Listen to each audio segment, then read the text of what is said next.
Today we're visiting Pendennis Castle.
They ran down these very quick.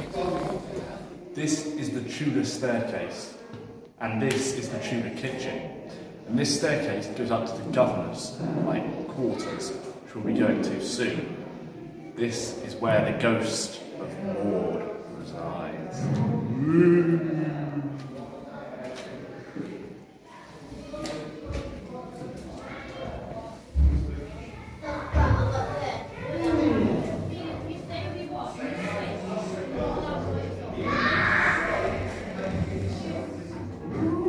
So this is the big, oven.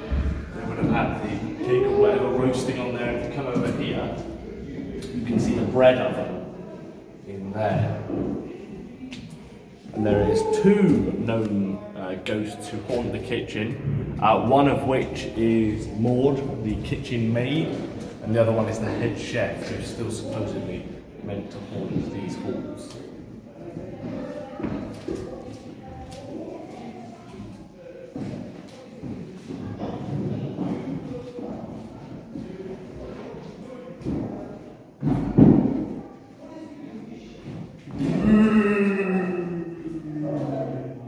Further.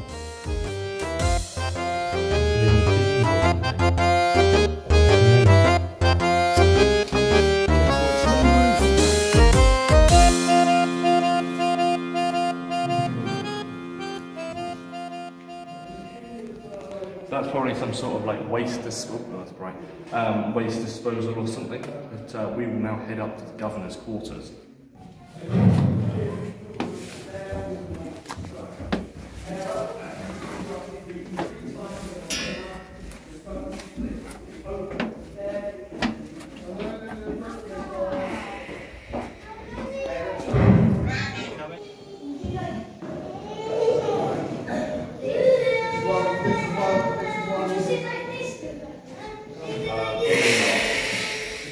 firing a simulator. We're going to be firing at the ship out the window there. So essentially, we've got this, we've got the ball in there, and that will push it and it will go out.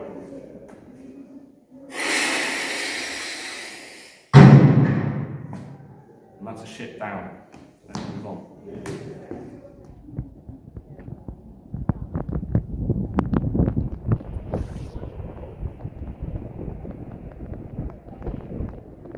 I actually fell off there. Not very tall car. Right, should we go up to the tower?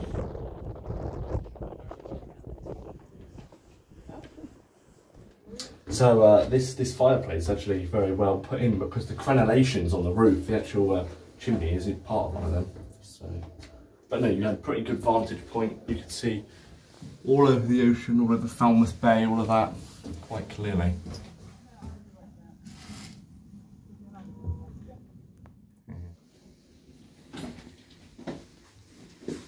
So we didn't design these places for tall people, I'll tell you that for free.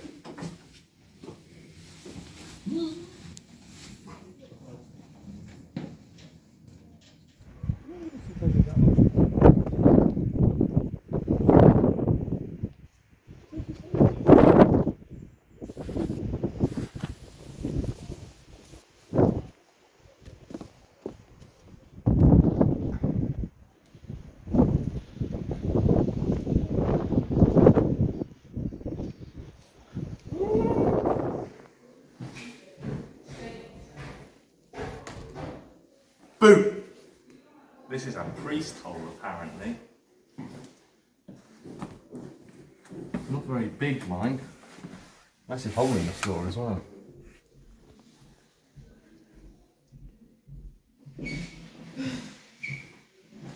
Victorian.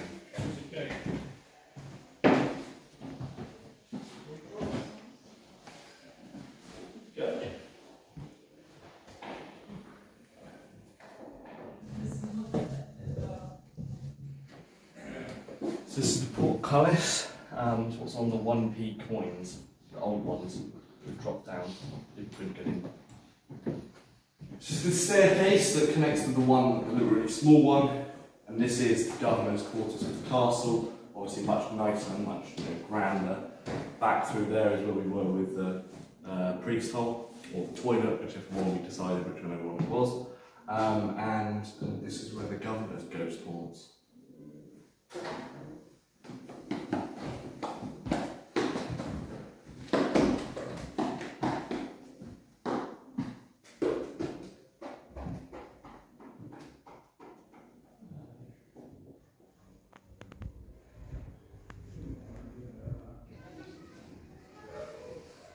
It's a pigeon roost. And this one over there was talking, just in the crack there.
Lovely day at the end of October.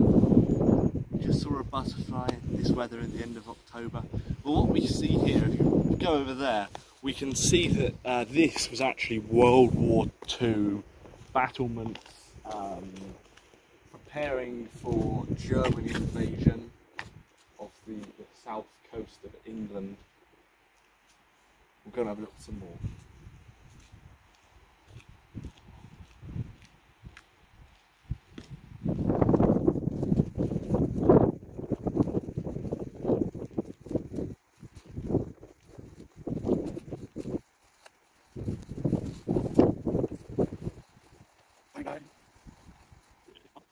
Tudor cannon, so nice and big, very, very powerful. We come over here, we've got a little one, 6 pounder. So it's still, you know, causing a little bit of damage, but more Victorian and Georgian.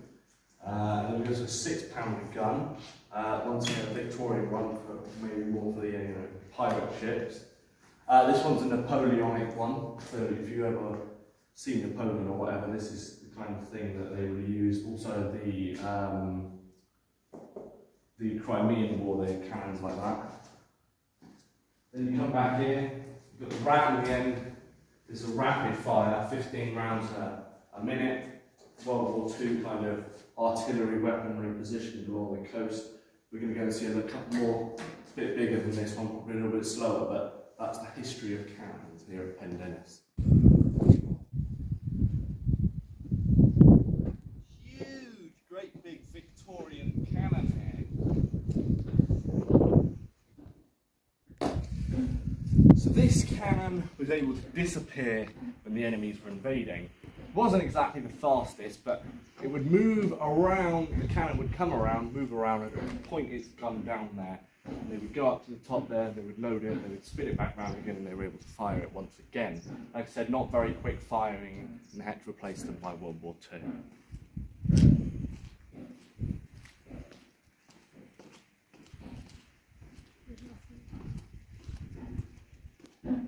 So this is a Victorian tunnel built in 1894, and it's going to go down to the battery. And that's not a battery for charging your phone, but that's a battery of guns.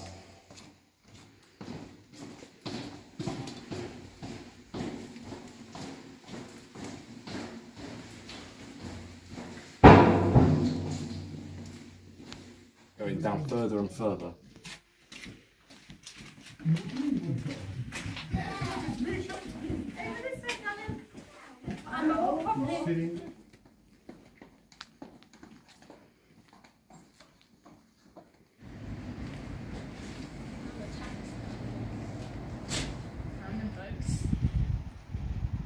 So we've got another cannon here. This one a little bit smaller. Probably use, if there was a little, boat or something pulled up there, reload it. Got rid of them. But we'll have a look at the big boy in the background there.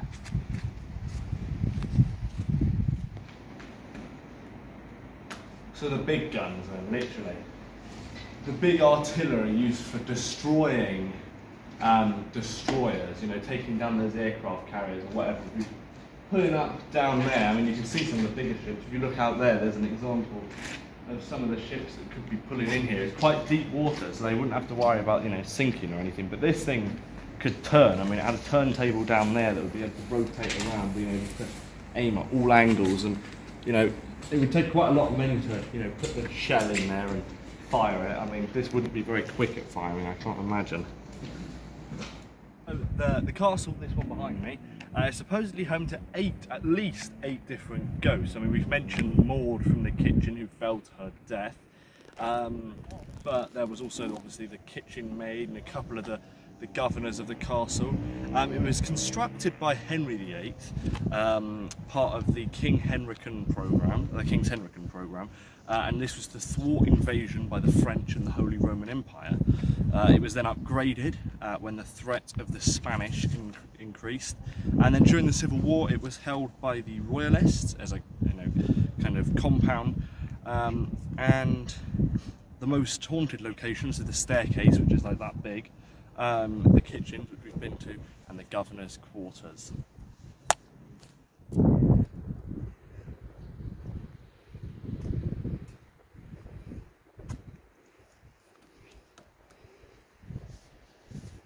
Pendennis Castle is located on a peninsula with Falmouth there and whatever that place over there is called.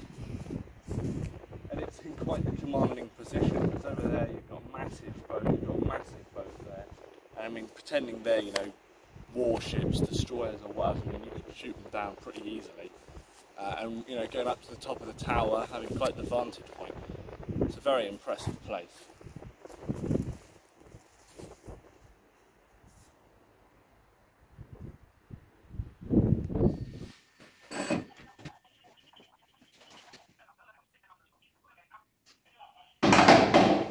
Six aircraft inbound, people. Let's get your guns ready.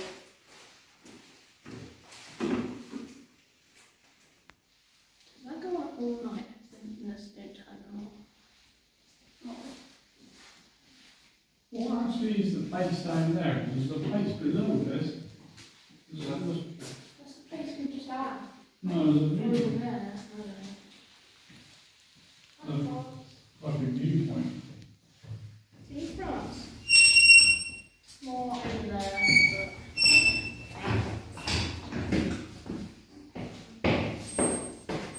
So this was a way of triangulating a ship. So if you bring the camera in, you can look through the eyepiece here.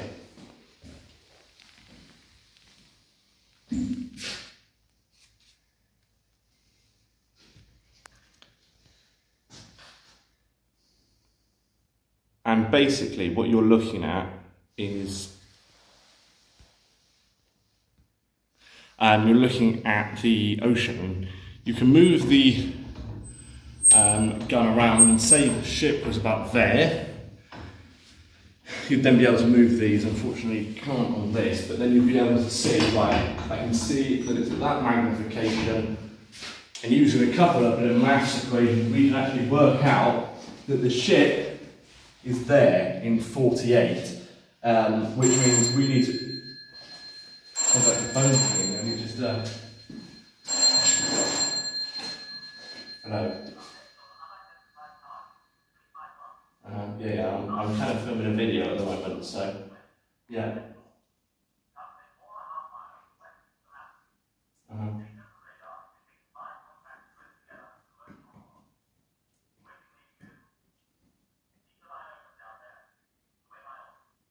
Okay. Goodbye.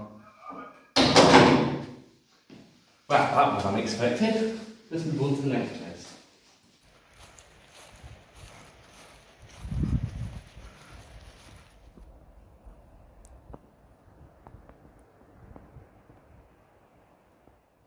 Thanks for watching this episode of Haunted Cornwall. We'll see you next time.